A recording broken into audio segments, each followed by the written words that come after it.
નમસ્કાર, વંદે માતરમ. હું નલિનીબેન શ્રી વશિષ્ઠ વિદ્યાલય વાવ ગુજરાતી માધ્યમમાં બાલભવન વિભાગમાં મારી ફરજ બજાવું છું. તો બાળ મિત્રો, આજે આપણે ગુજરાતીમાં પુનરાવર્તન સમજવાના છે. મિત્રો, આ ચિત્રના પ્રશ્નો છે એટલે હું તમને વર્કશીટમાં સમજાવું છું. તો ચાલો, આપણો પહેલો પ્રશ્ન છે, ચિત્ર ઓળખી તેનું સાચું નામ લખો. બરાબર. હવે અહીંયા આપણે આ શબ્દો વાંચવાના છે. પહેલો શબ્દ આપણો છે ટોપી, પછી પૈડું, બંગડી, ટેબલ, નૌકા. આ પ્રમાણે શબ્દ આપ્યા છે અને ચિત્ર આપેલા છે. ટેબલનું ચિત્ર છે, પૈડું, બંગડી, ટોપી અને નૌકા. તો સાચો શબ્દ વાંચીને આપણે સાચા ચિત્ર આગળ લખવાનું છે. તો પહેલું શેનું ચિત્ર છે બાળ મિત્રો? ટેબલનું. શેનું? તો અહીંયા તમારે ટેબલ શબ્દ શોધવાનો ક્યાં છે? ટેબલ શબ્દ આ રહ્યો. તો અહીંયાથી તમારે લખવાનો ટેબલ શબ્દ. બરાબર. તો લખો ચાલો, ટેબલ. બરાબર. આ પ્રમાણે તમારે ચિત્ર જોઈને શબ્દ લખવાના, તેનું સાચું નામ લખવાનું. બરાબર. ચાલો, બીજું ચિત્ર શેનું છે? પૈડું. તો તમારે લખવાનું પૈડું. બરાબર. હા. પછી આગળ શેનું ચિત્ર છે? બંગડી. તો તમારે લખવાનું બંને માથે મીંડું, બંગડી. બરાબર બાળ મિત્રો. આ પ્રમાણે તમારે ચિત્ર જોઈને સરસ મજાનું લખવાનું. ચાલો, આગળનું ચિત્ર આપણે જોઈએ. શું છે? ટોપી. તો લખીશું ટોપી. બરાબર ને? હા. અને આ છે નૌકા. તો લખીશું આપણે નૌકા. બરાબર ને? આ પ્રમાણે શબ્દો વાંચીશું, ચિત્ર જોઈશું અને સાચા નામ લખીશું. બરાબર ને? ચાલો, આગળનો પ્રશ્ન જોઈએ આપણે. સ્વરના ચિત્રનો ખૂટતો મૂળાક્ષર લખી અને શબ્દ પૂરો કરો. બાળ મિત્રો, આપણે અ, આ, ઈ સ્વર શીખી ગયા. બરાબર ને? તેમાં ચિત્રો જુઓ. આપણે બોલતા હતા અજગરનો અ. બરાબર. પછી ઈયળનો ઈ અને ઊનનો અ. ઊન. બરાબર. તો ઊન. તો એ પ્રમાણે આપણે હવે એના સ્વર લખીશું. તો અજગર. અહીંયા ખાલી જગ્યા આપેલી છે મિત્રો, જ, ગ ને ર લખેલું છે. બરાબર. તો અહીંયા તમારે કયો સ્વર લખવાનો આવશે? અજગર બોલીશું તો ચિત્ર જોઈને અ. તો તમારે અહીંયા લખવાનું અ. તો આખો શબ્દ થઈ ગયો મિત્ર. શબ્દ પૂરો કર્યો ને, અજગર. ઓકે. ચાલો, આગળ શેનું ચિત્ર છે? તો ઈયળનું. હવે અહીંયા ય અને અળ જ આપેલું છે ને ખાલી જગ્યા છે, ત્યાં શું લખીશું આપણે? ઈ લખીશું. બરોબર. એટલે શબ્દ આપણો થશે ઈયળ. બરાબર મિત્રો. હવે આગળ શું છે? ઊનનો દડો છે અને ખાલી જગ્યા અહીં આપી છે, ન લખ્યો છે. તો શું લખવાનું રહેશે મિત્રો? ચિત્ર જોઈને ઊન. તો ઊન. ઊનનો ઉ. ઓકે. ચાલો, હવે તે પ્રમાણે આગળ તમને બીજું બતાવું.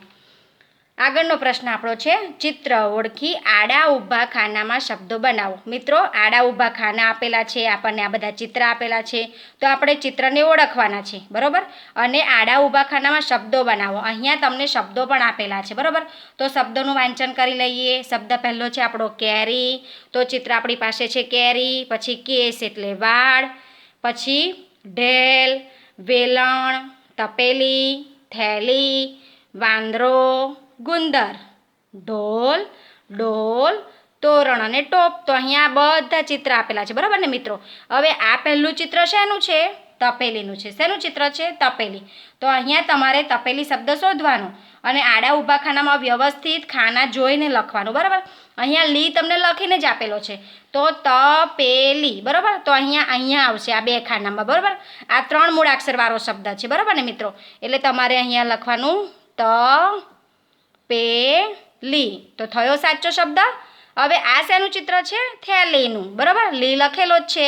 તો તમારે આગળ શું લખવાનું રહેશે? થને માતર થેલી શબ્દ બનાવવાનો. બરાબર. ચિત્ર જોઈને સરસ મજાના શબ્દો બનાવવાના. ચાલો, આ ચિત્ર છે કેરી.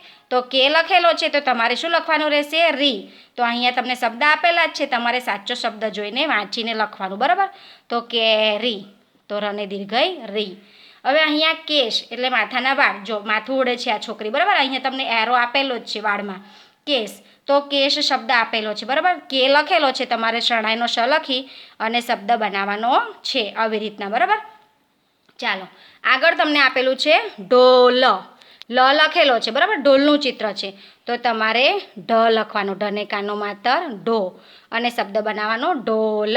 પછી આ ચિત્ર શેનું છે મિત્રો? ડોલ. તો શું લખવાનું? લ તો લખેલો જ છે.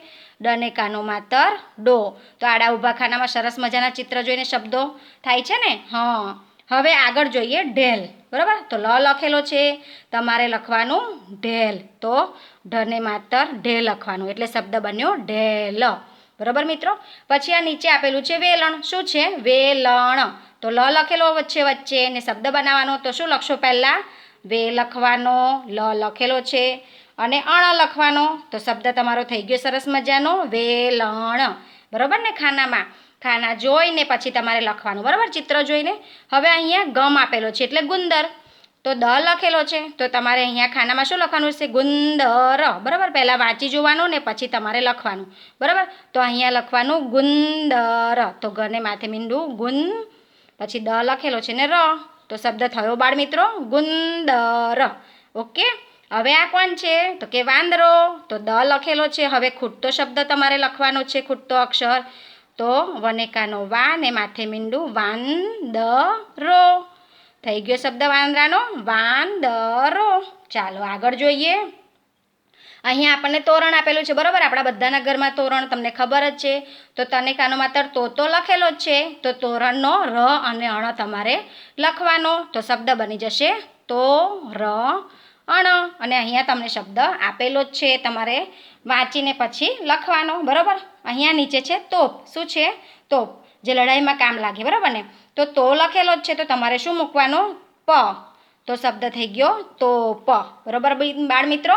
તો આડા ઊભા ખાનામાં આપણે સરસ મજાના ચિત્ર ઓળખીને શબ્દો બનાવ્યા, બરાબર ને. હવે આગળ શું છે? આગળ આપણો પ્રશ્ન છે સુંદર અક્ષરે વાક્યો લખો. મિત્રો તમને વાક્ય આપેલા જ છે, તે તમારે જોઈને સારા અક્ષરે લખવાના છે, બરાબર. તો પહેલું આપણું વાક્ય છે ચૈતાલી. તો આપણે લખીશું ચ, બે માત્રા, ચૈતાલી, બરાબર. સારા અક્ષરે લખીશું, હે ને. પૈસા, આપ, બરાબર મિત્રો. અને અહીંયા છેલ્લા આપણે ટપકું કરીશું, બરાબર. પૂર્ણ વિરામ ભૂલીશું નહીં. ચાલો આગળ બીજું વાક્ય છે ગૌતમ 14 ગણ. નાના અક્ષરે સરસ લખીશું, બરાબર. સીધા અક્ષર કાઢીશું, નાના સરસ. મોટા અક્ષરે નહીં લખીએ. ને છેલ્લું છે જયંત પતંગ ચગાવ. તો સીધા અક્ષર સરસ કાઢીશું ને વાક્યમાં વચ્ચે શબ્દમાં જગ્યા પણ રાખીશું ને જેવી રીતના ઉપર લખેલું હોય તે જ પ્રમાણે આપણે નીચે વાક્ય લખીશું સરસ મજાના સુંદર અક્ષરે. તો થેન્ક યુ બાળ મિત્રો.